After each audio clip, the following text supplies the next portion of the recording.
Du kommer fra en forening, der går mod nomineringer. Kan du fortælle os lidt, hvad det går ud på? Jamen, det for eksempel, vi kan finde på at gøre, det er at lægge på lur nede i Holbæk Strand.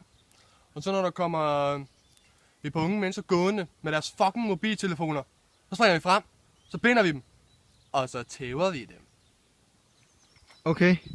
Og hvad gør I så, når I har bundet dem og taget dem?